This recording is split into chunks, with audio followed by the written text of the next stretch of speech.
I'm Tyler Lemasters. This is the Pulse of Spokane. Today we have Findley and Silcher Law with us, Matthew and Phil. Welcome to the show. Thanks. Thank you. What's going on, guys?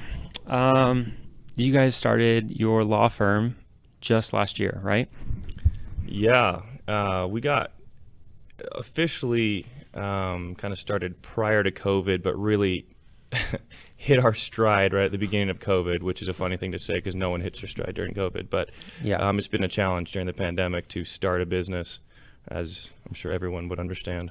Do you feel like it was better that you started it right before COVID, or you wish that you would have known and then, or how's that kind of played out for you? Honestly, we got lucky. I think if we would have been in business for like a year prior, we probably would have made hires and then had to worry about payroll issues that a lot of other businesses had to deal with. That, again, good and bad. We didn't. So we Because didn't expand too early. you could have hired a bunch of employees beforehand and then just Yeah, and then had all been this overhead. responsible. Yeah. For that. So Yeah. we've kept it small. We're growing, and it's been good.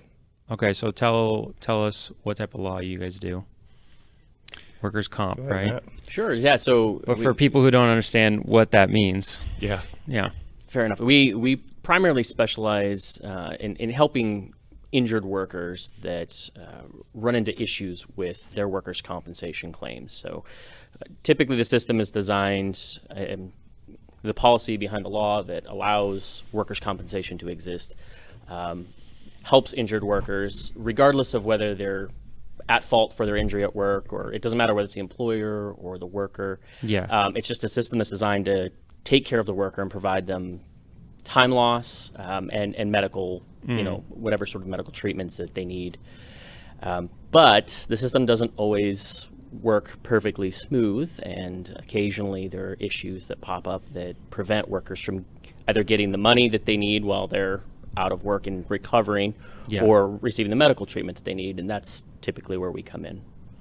I mean, when I hear that, it sounds like something that's prime for COVID-related things, right? Yes and no. If people aren't working, it's good they're not getting injured, but work is inevitable. So it definitely, workers' compensation portion is affected by COVID, but it's, it comes back. And Matt hit on a good point earlier that, there's some systemic issues that workers face. That they can make all the right moves. We have clients all the time that come to us and say, I did everything they wanted. I've been at this a year and a half. And Yeah. at the very end, they denied me everything, and I'm pretty close to on the street. That's not exaggeration. They're not. That's true. They can't work. They have medical bills, and it's a big deal. So I think, whether it's us or anyone, if you're injured at work, it's important to talk to an attorney. They'll tell you don't need me yet, but at least just sort of be in their ear and make sure that you're not taken advantage of, because it happens every day. So when I hear that, something comes up in my mind, because what you guys are doing essentially is just helping people, right? That's what lawyers do. They just help people lawyers. navigate the law, Yes. And for a lot of people, there's a lot of dread and just being overwhelmed when it comes to that, because they don't know what's going on. Yeah. And you guys have obviously studied and worked hard to get to the place where you can help people do that. So, I wonder why lawyers get such a bad rap sometimes, Well, it's perspective, right? If you're sitting across the table from one, they're probably not your best friend. But if you've got a good one beside you, then your perspective changes. So For sure. It just depends on where you're sitting. We, like I said, our area of practice primarily is workers' compensation, which is a real standalone area of law. You don't see a lot of it around. The people who do that do primarily just that. But we do also have some other areas of practice that we've kind of been expanding. Personal injury cases, we do have some of those. I'm actually licensed in Montana as well, so I'll take some of those over there. Oh, wow. I'm associate with other attorneys. And Matt's been doing some criminal work. He can probably talk about a lot more than I can. So you guys both went to GU Law. We did. Yep. Do you feel like it prepared you for a career? Were you ready when you got out? As much as law school can prepare Right. someone, I Right. think, for a career, it did.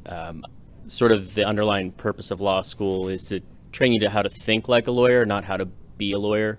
Okay. Physicians have the residency where they learn specialties and things like that afterwards. Yeah. Lawyers don't really have that. They just sort of enter the marketplace, and We have a version of that, though, where you work, 80 hours a week and don't get paid anything for most firms. So it's not technically called residency, but it's similar, because when you come out of law school, Matt's right, you've got a way of thinking, but the actual law, the timelines, what to file when, that's all learned on the job. And if you don't know what you're doing, you can get yourself into some deep trouble. So we should mention, we actually have another partner who has a ton of experience in workers' comp, which is a real rarity.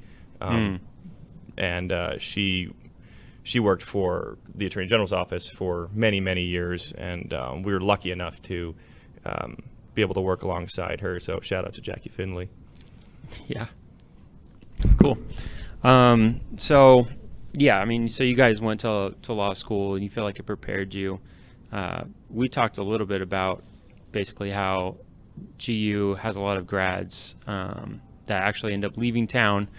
What made you guys, were you guys intent on staying here and intent on building your careers here, or, did you consider getting out of town? Because, I think we have this issue with a lot of industries where we build the talent really well, and then a lot of times the talent leaves town. For me, it definitely was a situation where I came to Spokane and to Gonzaga with the intention of leaving. My wife and I had lived in Phoenix for many years prior to coming up here. She had some friends that lived in the area, and so we decided that if I was going to go to law school out of state, we'd like to be somewhere where she would have a network of people, because law school ends up being this sort of void that eats your soul and takes up all of your time. So it was intentional to come up here, but it was also in the back of our minds that when I was done with school, we would leave. But Spokane is actually a really nice law community. It's a good-sized town, but it's a small legal community. Yeah. And it's a really nice place to go to school because you meet a lot of judges, you meet a lot of practicing attorneys. You get to interact a lot with your professors at GU Law. Yeah, and when you guys were going there, it was a top 50 law school in the nation. So it definitely either is. You guys made it that, or you ruined it, and now it's. I don't know Gonzaga's ranking, but I will say the professors there I thought were all top notch, and the students. Obviously, I thought were great, or I wouldn't have partnered with one. But law school was an interesting time, and I know for me, just kind of get back to your question, I applied to law schools at a down time in law school application rates. So, when you're going through this process, you take the LSAT, not a really fun test. You compile all this information. Applying to law school is a kind of a daunting task, and I think I applied to 10 or 11 schools. The schools I knew I'd get into, those I thought I probably should, and then those that I was probably reaching You're hoping for. Yeah. Right. And I got into all of them, not necessarily on any merit of my own, but due to the down application rates, those real reaching schools were taking, people like me. But, so then I was stuck in this. That's okay.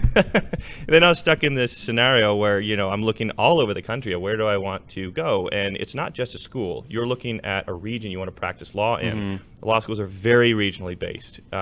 So I wouldn't want to go to Gonzaga and try to go practice in Chicago. I could do it, but there's a lot of overcoming. I haven't networked there. Law schools are so ingrained in the community. And I was looking everywhere from Villanova to Hastings in San Francisco to Marquette over in Milwaukee. And I kind of had this realization. I'd been in Spokane for about maybe 8 years prior to that. And Spokane has changed so much in the time that I've been here.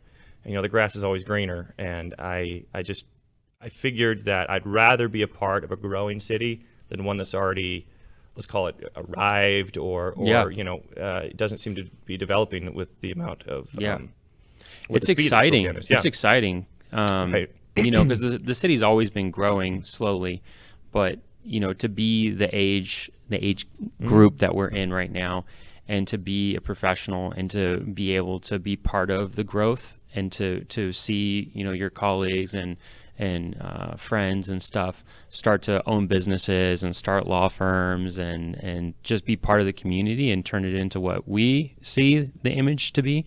It's really cool. It's really cool. And I don't know if there's many cities left in the U.S. that you could really do that with, because there's so many bigger cities. You know, you're not going to go to Austin anymore and really change the city. So Right, that could be difficult. yeah, Here, like Matt says, it's a small legal community, and I'm a part of a nonprofit called Heal Spokane, which was started by Sather Gowdy.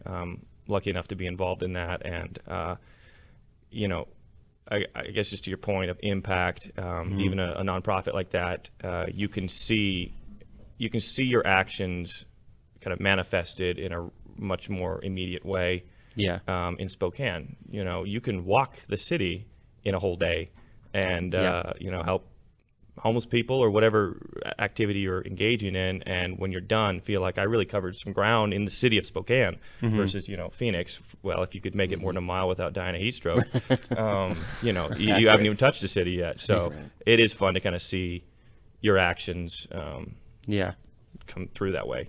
Yeah, you mentioned Heal Spokane. Your wife is on the board as well of Heal Spokane. Yeah, they're doing exciting things. What's that like having? Because it's nice. You're on the legal side of things, and then she's on the community side of things. It's actually great. Part of the reason why we decided to stay in Spokane was from the growing business aspect and the small legal community allowing me to start a practice and actually see progress. But also just become part of the community quickly was really important to us. So when I went to law school with Sather, he's a practicing attorney now, works for the Spokane County Public Defenders.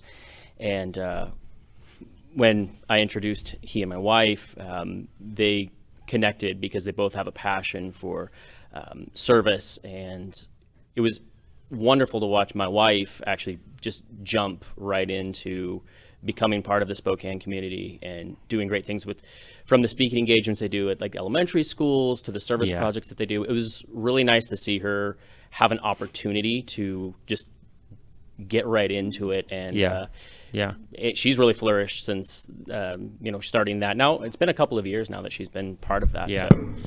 I got to meet her the other night with you guys, and she's really great, and Sarah's really great. And Heal Spokane is a cool organization. To me, that's where the real differences are made anyways, is with individuals kind of stepping up and saying, this is where I see a need. Let me address that specific need. Anyways, how can people find you? Where are you guys located? Well, obviously we've got a website, FindleySilcherLaw.com. That's good. Yes. Business without a website is not even a business anymore. Also, our phone number, like anything, call in. It's 509-381-6030. I'm extension 1, Matt's extension 3. So you can actually call in and speak to an attorney right away, which is a kind of a novel thing anymore. You usually got to go through a bunch of, robots or Phone trees. Yeah, that's what I'm looking for. Yeah. So we try to keep things pretty personal, and if you've got a need, we can try to help you. Cool. Well, if any of this equipment falls on me here or I trip, you guys will be the first person I call. All right, we'll see what we can do. I'm looking for it. So. Yes. Yeah. Well, thanks for coming on the show. We really appreciate it. Our pleasure. Thanks so much. The economy is getting stronger. Banks are lending again, and interest rates are at historic lows. Now is a great time to buy your dream home. The caring and knowledgeable professionals at Homes for You have been helping people just like you for over 20 years. They take the time to listen to what you want and will help you find just the right home in Washington or Idaho.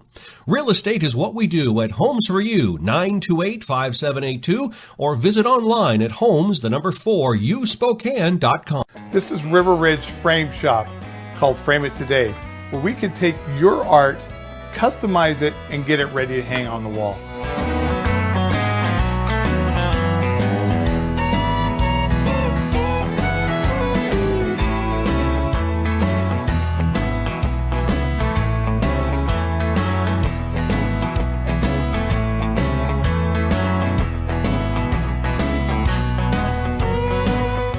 Here at River Ridge Hardware, 2803 West Garland.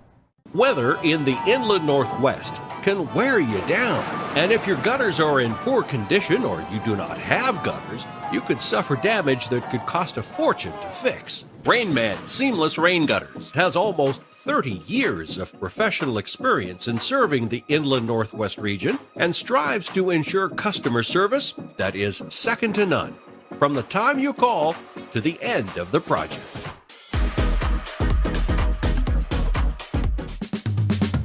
Thanks for watching this episode of The Pulse. We are where you are. Check us out on any of these other platforms as well as our website. This show is sponsored by Local 29 Firefighters Union, Homes for You, and Apex Cannabis.